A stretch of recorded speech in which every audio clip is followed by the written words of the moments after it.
Good evening, everybody. From my friends, patriots, fellow conservatives, welcome again to the Stevens County Fish Fry. It is a fantastic event that the entire state shows up to be able to celebrate what is happening in Stevens County, Southwest Oklahoma, and for our conservative movement across the state. For all the people that volunteer, that pulled this evening together again, thank you again for all of your engagement in the way that you continue to be able to articulate our conservative message to the entire state. I wish I could be with you again. I love getting a chance to be able to be there every year. This year I'm missing it, but my friend Tom Cole is going to be there, and you're going to really enjoy the time. Tom is someone who's well respected in Washington, D.C. He's an articulate voice. He's a voice of calm and of reason and of wisdom that the Republican conference listens to, and people get a chance to engage around those ideas. They respect him so much in the House of Representatives that the House of Representatives just made him the appropriation chair for the entire country. That's one of the most coveted positions in all of Congress that is selected by the people of the House, that they choose who they want to be there. And they chose Tom Cole. That's a very significant thing for Oklahoma and a great sign of respect for Tom Cole. Tom loves our military, all of our folks that are first responders. He's very passionate about what's happening at the border and to be able to secure our border. But you'll also find Tom Cole talking about Oklahoma all the time.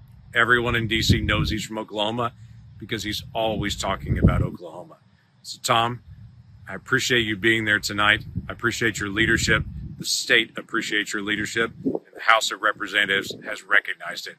So I know you'll be in for a treat tonight to get a chance to hear Tom talk about what's happening in the House of Representatives and what is coming up this November when we have a Republican president, finally get a Republican majority in the Senate again, and expand our Republican majority in the House of Representatives. Ladies and gentlemen, please welcome to the stage my friend Tom Cole. You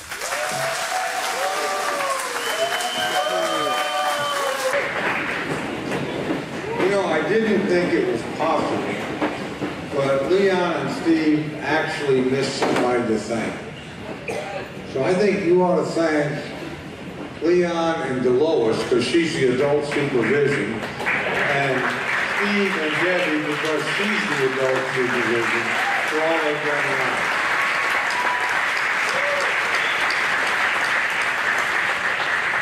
And there's one other group I'd like to just quickly thank too, because we thanked a lot of other people. But, you know, we've got a lot of folks in this room that are in law enforcement, they're first responders, and they're volunteer firemen.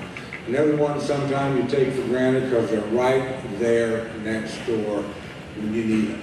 So would you, anybody here that's in law enforcement, is a fireman, firefighter, a volunteer firefighter, would you stand up so we can thank you too?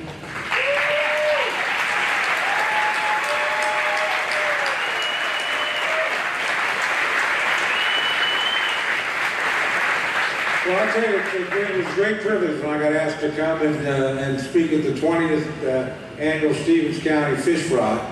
As was alluded to earlier, Leon was nice enough to mention I've been here at each and every one of them, and I'm proud of that. And I think this is a pretty extraordinary event.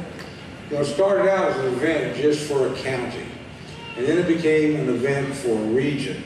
And now it is the best Republican event every single year in the state of Oklahoma. So you ought to congratulate yourself. Obviously, when this tends to happen, we're in the middle of primary season, and that's okay.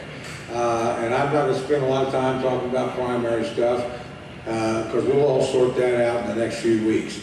What I do want to talk about is a thing that unites everybody in this room. Doesn't matter where you are in primary, doesn't matter where you are on the political spectrum. And that's the things that really matter, and those are the things that are going to be decided in November. And the thing that I can guarantee you that everybody in this agrees on is that Joe Biden has to be defeated in November.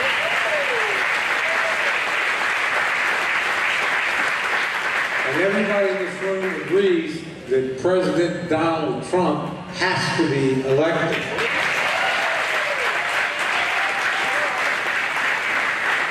And anybody that knows anything about politics, and everybody in this room is in that category, knows that you don't send the president to Washington, D.C.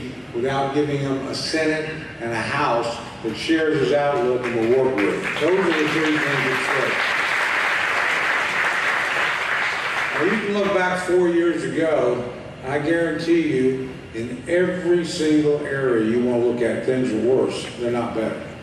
You know, 4 years ago, pre-COVID, we had the best economy in the world. We had the respect of all the world. The world was a safer place, and the average American was getting better off every year. And you know who was benefiting the most statistically? The people at the lowest income level. We had more of our minorities, more of our women, more of our historically poor people doing better. Their incomes were rising faster than people at the top. That had not happened in the United States in 40 years until Donald Trump was president of the United States. Then we got hit with a pretty rough patch. You know, COVID's a hard thing. And when you end up going to be president, you don't think you're going to get hit with the worst pandemic in 100 years. He got us through that. And he got us through that with some accomplishments that don't get recognized very much. You know, when the pandemic started, you know how much time it takes to get a vaccine normally? 12 to 16 years. You know the fastest vaccine ever developed was for the mumps in the 1960s. It took 4 years. You know the only time anything was faster? Donald Trump delivered 3 vaccines in 11 months. And by the time he left office, people were being vaccinated at 1 million a day. The economy, by the way, which got hit pretty, yeah, you can applaud that, you should, and it's one of his accomplishments. The economy, which, you know, obviously pandemics are pretty tough on the economy, he left President Biden with an economy growing at 6% plus with an inflation rate of 1.4%. Now let's go back and look at what's happened in the 4 years of Joe Biden. First, let's talk about the economy. My son is 41 years old. He lives across the street from me. He's a public school teacher, bought a house. He'd never seen inflation, you know, didn't know anything about it because he was 1 year old when Ronald Reagan beat it the last time around. But the reality is, since this president took office, President Biden, inflation is up, the cost of goods are up almost 20% and over 20% for things like food and staples, absolute necessities, housing. How many of you have had a 20% increase in your income in 4 years? Not very many. So almost every American in terms of their real income is worse off. But you know, it's not just your day-to-day stuff. I will give the president this credit, President Biden, this credit. I told my son, who bought his home across the street about 5 or 6 years ago, I said, well, the great thing President Biden did for you is you ain't ever moving, kids. You're staying right here. You know, you'll be looking after your mom and me in our old age, I guess. The reality is, if you got to buy a home and you're a first-time home buyer, or you got to buy a car, or you've got to make any major purchase for, you know, kitchen equipment, things of that nature, go look at the interest rate and see how much more unaffordable that's become. Now, that was not a surprise, and that was not COVID. The first thing that President Biden did was to actually pass something called the American Rescue Act. What it rescued was every big spending program in Washington, D.C. It's $1.7 trillion. Not a single Republican in the Senate or the House voted for it. And we warned them, if you pass this, you're going to kick off record inflation. It will happen. But you know, it wasn't just us. You know who else warned him? Any of you ever hear of Larry Summers? Larry Summers was the Secretary of the Treasury under Bill Clinton. A world-class, former president of Harvard, world-class economist, not a conservative economist. He warned him. He said, to do this, you know, you'll have inflation of at least 6% a year. He wasn't the only one. You guys ever watch Morning Joe? You'll see a guy named Steve Rattner. He was Obama's car guy. He's a renowned expert on investment. He called the American Rescue Act the worst fiscal mistake in a generation. And then another guy, Jason Furman, he was and is, or was, the chairman of the Council of Economic Advisors for President Obama, warned the same thing. So it wasn't just Republicans, it was Democratic economists telling the president this is going to be a big mistake. And then, of course, he got to compound it the next year. He passed something called the the Inflation Reduction Act. Wow, what the most misnamed green energy boondoggle in American history. And that also contributed to inflation. Now it's slowed down, but the prices haven't come down. They're where they're at, and they're still creeping up every single day. Tell me how that made life better for the average American. It didn't. Then, of course, in addition to that, look at the southern border. We had a southern border that worked. And it worked because Donald Trump did the right things. He said, remain in Mexico. You can't come across for asylum until you prove it at the border or in court.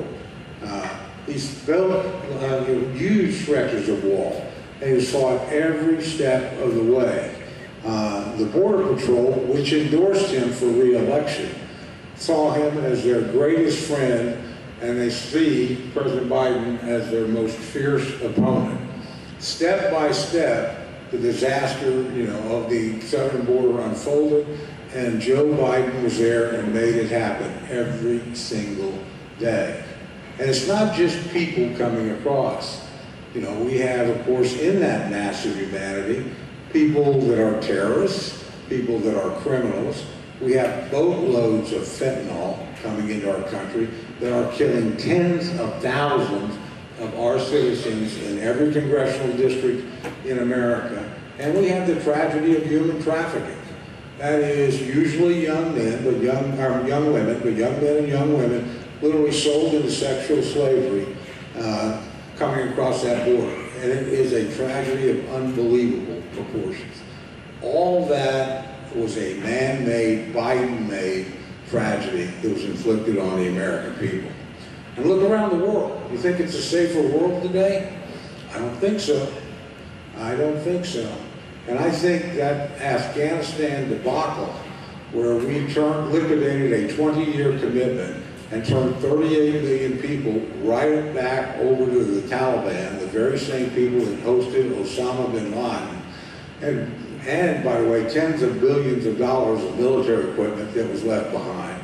And it was so disorderly, we lost 13 of our own soldiers, men and women, who have put on the uniform of the United States and pledged to help us. And if you don't think the world was watching that and drawing the lessons out of what kind of president we had and what would be possible under that, then I think you're probably misinformed about how judgments are made. The reality is Vladimir Putin was watching. And he remembered, gosh, in the Obama-Biden administration, we took Crimea and nothing happened. That administration sent meals ready to eat and blankets. First person to give Ukraine lethal aid was actually Donald Trump. And then they said, nothing happened there. Now we've watched them turn over Afghanistan. Surely nothing will happen if we do something in Ukraine. And then let's talk about what happened in terms of overseas in the Western Pacific. I used to be a British historian. Some days this looks a lot like the 30s to me. You have a great European power relitigating borders by force of arms. Something that has not happened in Europe in 45 years, or since 1945, longer than 45 years. You have a great Asian power. It was Japan in the 30s, it's China now, watching the same thing and making its calculations. So we see saber rattling, we see the takeover of the South China Sea, we see threats against Taiwan, we see an arms race unfolding in the region. And then finally, we see one of our most treasured allies attacked by terrorists and by Iran. A direct attack by Iran and Iranian terrorists on the state of Israel October 7th. 1,200 men, women, and children, bothering no one, are murdered, raped, burned, assaulted, and hostages taken, some of whom are American, in a single day. Now, the Israelis are pretty tough people too, so they've defended themselves, they've fought back. They've got Hamas down to one area. War's pretty brutal business. I have no doubt innocent people on both sides have been killed, beginning with those 1,200 innocent people on October 7th. The reality is, when the Israelis want to go and finish the job, you know, the President of the United States says, whoa, whoa, whoa, we're not going to, even though you've paid for these weapons, give you what you need. You don't think adversaries look at things like that? They do. So I would argue this country is more vulnerable on its borders, its people are worse off, and its security is more threatened under Joe Biden. So beating him is job number one for every Republican.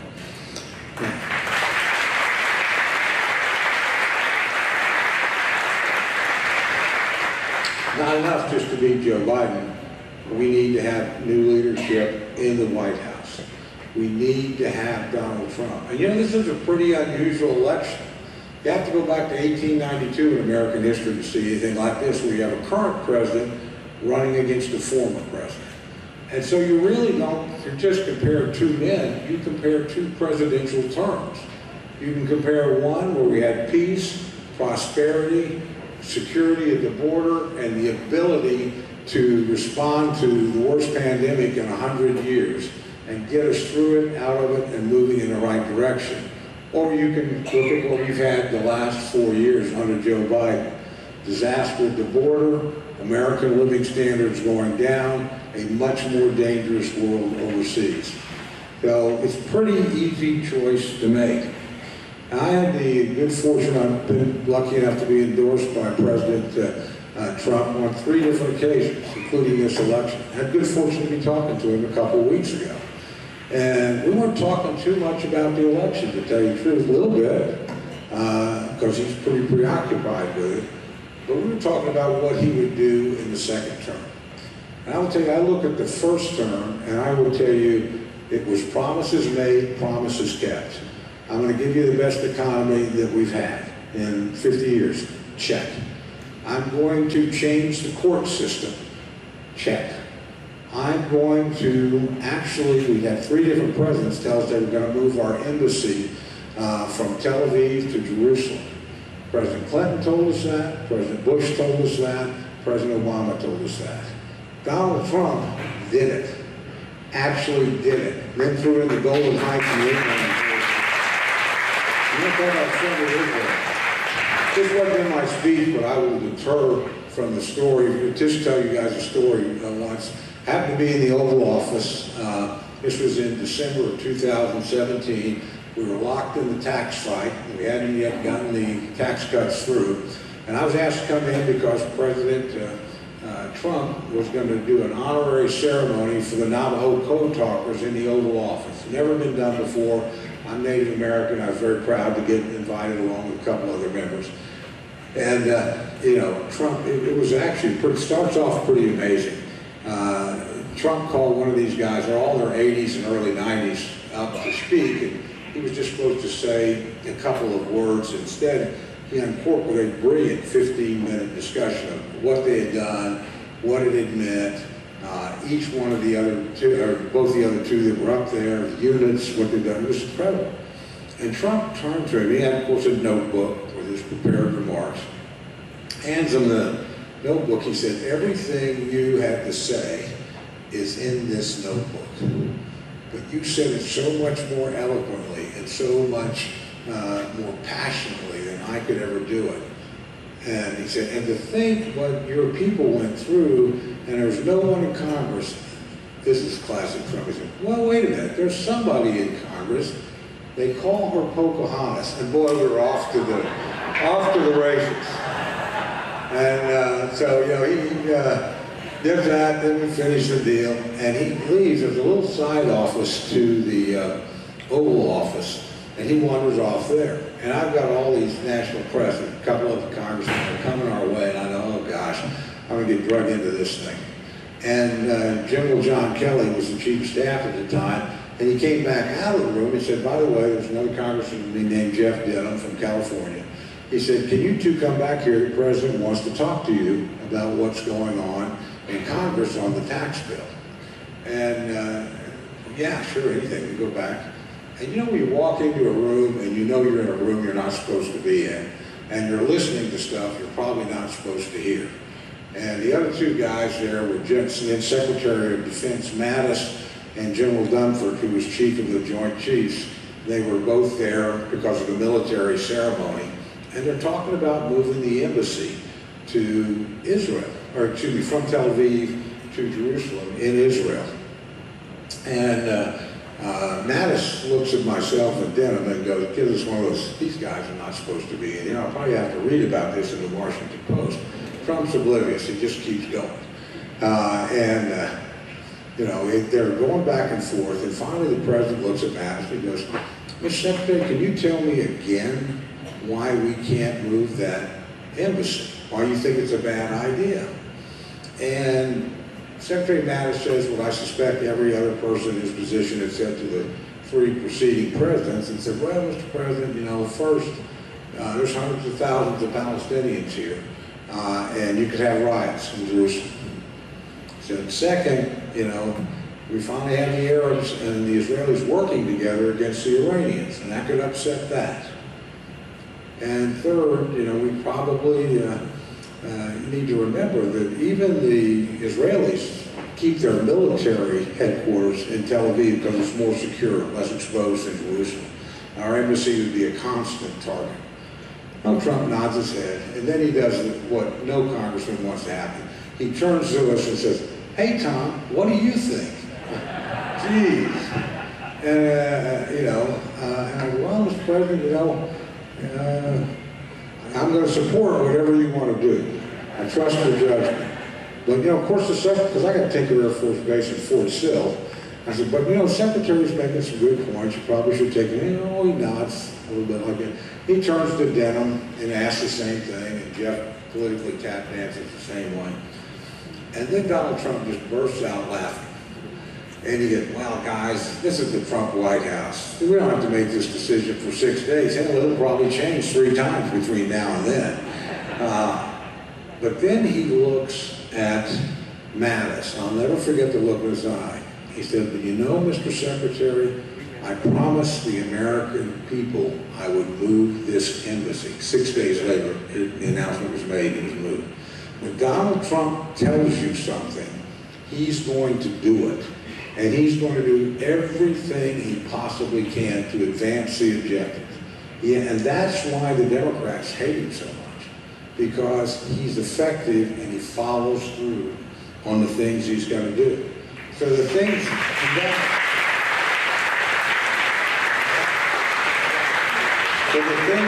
we talked about were securing the border, making sure that we go back to where it was. We stop that fentanyl, that we stop that human traffic, and we stop the blatant violation of our sovereignty and the lawless on the southern border. The second thing he talked about was, I want to get this economy moving again. Most of the Trump tax cuts run out, by the way, in 2025. And I guarantee you, if he's not in office, they will run out. It's not like Joe Biden is going to lift a finger to try and save it. And you'll see your tax bills and the accompanying spending go up dramatically. And Tom, I want a safer world. I want people to know that the United States is strong. And it will defend itself, and it will punish its enemies. And if you don't think they believe that, you just ask the Iranians what happened after Soleimani. This guy means business. When he tells you he's going to do something, he's absolutely going to do it. So, for us to win, you know, you need to help Donald Trump. Now, we're going to win here. I promise you we're going to win in Oklahoma. Matter of fact, he'll probably win all 77 counties for the 3rd time in a row. Pretty amazing. And, you know, whatever our differences in primaries, we're not going to lose any of our congressional seats in November. You got to make sure of that. You got to nail down things at home. But if you've got friends and you know, in Nevada or Arizona or Pennsylvania or Michigan or any of these other swing states, call them. Tell them how important it is. I know our party in the past has actually sent volunteers into some of those critical swing states. And by the way, the president could probably use a check too, because they're certainly raising plenty of money against him. So if you have the opportunity and the means, and he would tell you, I actually watched a television commercial with him recently. He was making, he said, you know, I know this Biden economy has been so terrible, some of you can't do it, and for goodness sake, no. But if you can, this is going to be a battle won, and we're not the front lines, but the effort that rolls out here is going to be extraordinarily important to whether or not we win. Last point, and I'll shut up, but don't send him up there if he doesn't have the Senate and he doesn't have the House. I mean, I will just tell you, it's going to be miserable. And we saw as soon as they got the House, they impeached him. I got to speak on the floor. I was actually the first guy on the floor to speak against impeachment twice, because I was chairman of the Rules Committee at the time, and the first debate on the floor was a procedural debate over impeachment. You know, it was an honor to defend the president, but it was not a place you would ever want a president to be, a president of your own party and a guy that's a change agent. So, number one, don't leave him unprotected. I remember, you know, I thought very highly of George H.W. Bush. He's now gone. He's a pretty extraordinary guy, 58 combat missions in the South Pacific, you know, head of the CIA, head of the UN, head of our political party, service his whole life. And we were all really happy when he got elected in 1988. And I was actually state chairman. I got to cast the votes at the Republican National Convention in New Orleans that year. And it was great. But we sent him up there without a House, without a Senate. And he got run over pretty quickly. Don't put President Trump. Now, I don't think anybody's going to run over Donald Trump. He's cut from a little bit different cloth than most of us. But I know he needs the tools to get the job done. And so we need to make sure that happens too. In conclusion, you know, this has been a great night. But I always think of the Stevens County annual fish fry as the kickoff, the beginning of the long campaign ahead. So I would just ask you to challenge yourselves, think about what you can do to make sure we're successful here at home. You got to begin here, we got to win here. You got a lot of great candidates, you got a lot of great choices. Then think beyond that, what we can do collectively and what you can do individually to make sure we have the right president, that we have that Senate, which I got to tell you is miserable to work with under Chuck Schumer, and that we have the House so that we never, ever again see a Republican president treated and impeached the way Donald Trump was. So good luck. God bless. I wish you and your families well. Let's get to work. Bye.